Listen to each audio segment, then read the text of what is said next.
How are you unique? How are you different than anyone else on earth? How are you different from everyone else on earth? What is it that you can do no one else can do? What is it that you know or can communicate that no one else knows or can communicate?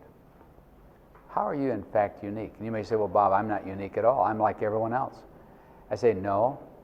Actually, you are different than every person on earth.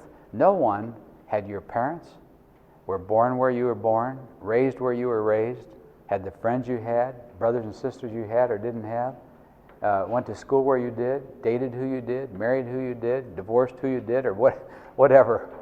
It's like no one on earth is like you. No one had the opportunities you've had. No one had the hardships you've had. No one had the suffering you've had. No one has been prepared by God like you have in this earth. So, how are you in fact unique? I'd like to share with you 3 specific ways that I would encourage you to begin defining, honing, refining your understanding of your uniqueness. Number 1 is to realize that you are smart. Now, when I say that, some of you say, of course I knew I was smart. Why are you telling me this? I say, you know what? A lot of very smart people think, oh, I'm not smart. My dad told me when I was a kid, I'm not smart. I say, everyone is smart. Everyone is near brilliant. Let me show you how to find where you're smart. You find where you're smart by what is it that you find easy that other people find nearly impossible. There's something in your life that to you it's like, oh, that's easy. There are other people around you saying, how'd you do that so fast? It may be electronics, it may be math, it may be science, it may be understanding of Scripture. What is it that you find easy that most people in your life never get? That's part of identify where you are smart. Don't ever believe that you're not smart. Don't believe it. A part of your uniqueness is the unique way in which you're smart. My ability to do calculus, to do trigonometry, etc., is 0. Cheryl's gets A+ all the way through. I'm saying you don't have to be smart everywhere to be smart somewhere. One of the illusions a lot of people have is, I have to be smart in everything to really be smart. No. Be smart in the area, unique, specific area God has made you smart in. Find out what that is. Define what that is. By the way, there are 4 levels of thinking. This is critical for you to understand as you're defining your uniqueness. Level 1 thinking, which 95% of the people you'll ever meet in your lifetime have, is, I guess everyone is basically like me. Or they will be when they grow up. I say, you know what? Most people think if you're not like them, you're not quite grown up yet. That's wrong. You're grown up, you just aren't like them. And that may be your mother or your father.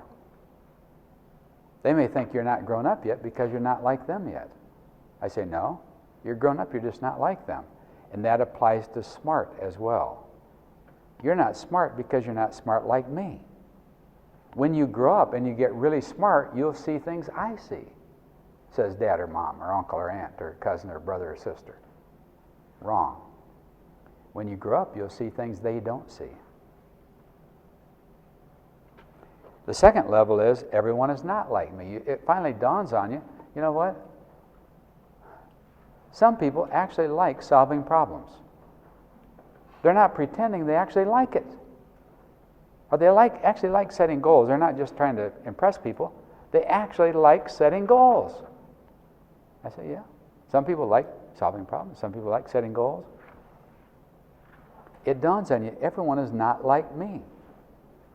The third level is, oh no, no one is like me. That's what I've been saying to you here today. No one is like you. But the fourth level that you want to get to and stay at is it's okay to be the me that God is creating, that God is developing, that God is bringing into being for the future.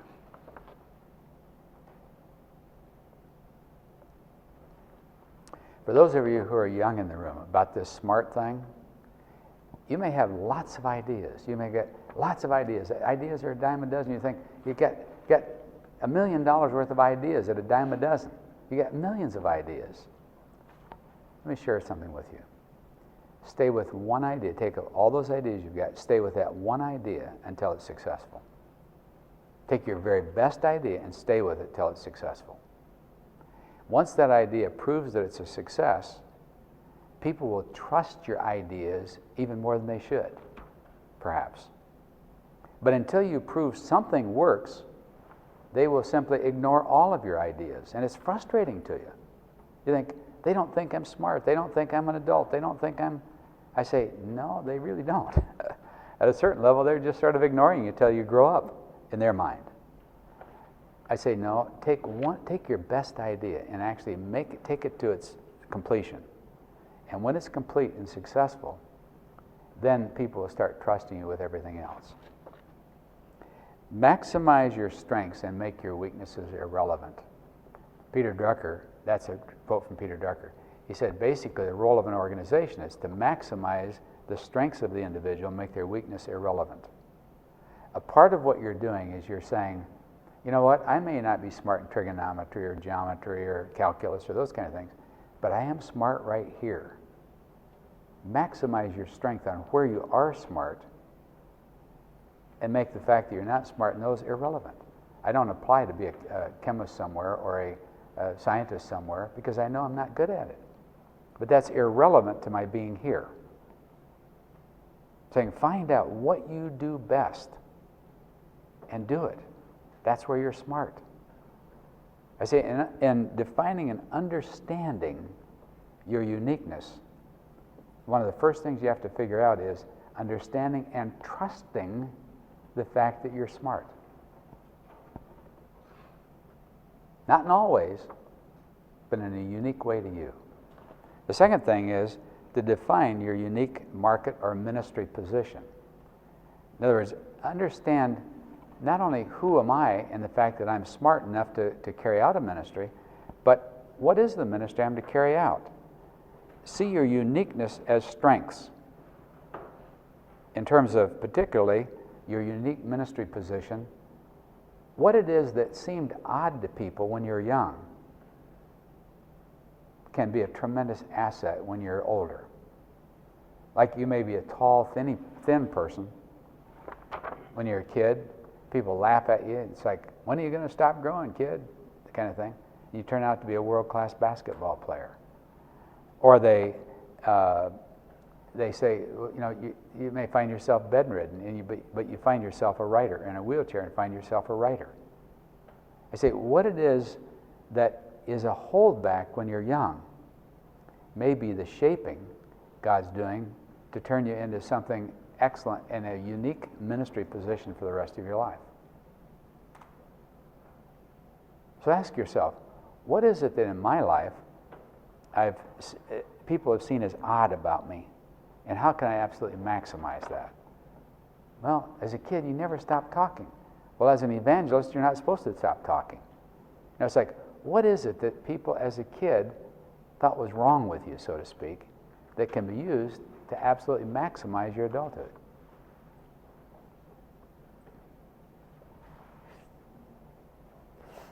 The other thing is, what can you do that no one else can do? Of all the people you don't know anyone else that can do it. I'd encourage you to reflect on this one for an hour or so here at this conference. Take some time while you're away from the day-to-day responsibilities back at the office, back at the ministry, back at the church, whatever. Take an hour and reflect on the question, what can I do that no one else I know can do? That's a question you sort of deal with typically when you're about 38 to 43 years old, but it's a question that is a really insightful question. What can I do that no one else I know can do? Because that's a part of your unique ministry position. It's like, if everyone else can do this, why would you try to do that? But if no one else can do it, is that maybe what God has in mind for you to do? And as I may have said earlier, part of your uniqueness may not just be what you can do, but where you can do it. In other words, in your city or village or area, there may be no one else that you know that can do what you can do. Now, in other places they can. Other places they've got people that can do all kinds of things you can do. Maybe do it better. But in your area, in the area you live in, there's no one else can do what you can do. What is that? That may be your unique ministry position. Is where I do it, not just who I am and what I can do, but where I do it may be that uniqueness. What do I enjoy that others seem to dread or avoid? I'm going to tell you just a sort of a silly little story, but when I was a kid, 16 years old, I made my living for the clothes I needed or the car I drove or that kind of thing by catching turkeys. My grandfather and my uncles all had turkey farms. And so we'd go, and when we were working the turkeys, no one liked to catch turkeys. They liked to process them, give them an injection of some kind of vaccination or something, or put saddles on what they call saddles on them. They like to do all kinds of things with the turkeys. No one liked to catch turkeys. What that meant was you get down on your hands and knees in the turkey manure on a cold night, and you catch them by the legs, and you catch them by the top of the saddle, and you put them over on a bale of hay. But it's cold, it's dirty, it's filthy, You know who the turkey catcher was? Me. You know why? Because they always needed a catcher. They'd always pay for someone to catch. I could work as much as I wanted as a catcher. But on some of the other things, they didn't need you tonight. They always needed a catcher, right? What do you enjoy that others seem to dread and avoid?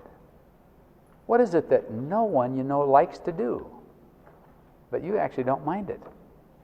It's like, I thought when I play football, that's building up my upper body. This catching turkeys thing, this is like a workout, right? I'm getting ready for football season. They saw it as just a dirty, ugly, muddy, manure job where you get hit in the face with turkey wings all the time, which hurt when it's cold. And I saw it as getting ready for football season. I said, what is it in your world that the other people in your world want to avoid? They think it's not good to do, but you don't mind doing it. And it can lead to development in you of a very specific expertise that's always in demand or is critical at a given moment. What is that? And then thirdly, your single greatest strengths. By the time you're in this room, there are many things you do better than most people you know. It's like you wouldn't be here if that weren't true. You do a lot of things better than most people you know. The question is, though, what do you do better than most people? That's not the question you should be asking yourself. The question is, of all the things I do well, what do I do best? Of all the things you do well, what do you do best? Because that's where you focus your uniqueness. That's where you focus your attention, on taking that unique strength you've got and absolutely maximizing it. Because if you try to do 15 or 20 things equally well, it won't work. But if you can find that one thing that you do well, exceptionally well, you can apply it in 15 or 20 different areas. But what is it that you uniquely bring to something? What is that? Maybe it's a sense of calm. Maybe it's a sense of sorting out direction. Maybe it's a sense of understanding or people skill or social organizing. I don't know. But what is it that you do better than anyone else you know, but of all the things you do well, that's what you do best. What is that? That's important to know to maximize your uniqueness.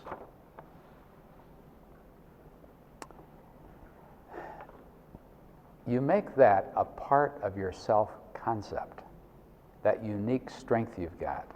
So that when you're looking at who am I, who did God make me to be, you're basically see what your self-concept is simply a sum total of all the adjectives you use to describe yourself. That's your self-concept. And if you have a list of positive things about you and a list of negative things about you, and the positive list is way longer than negative, you have a positive self-concept. And if negative is way longer, you have a negative self-concept. And if a negative becomes a positive, that's personal growth.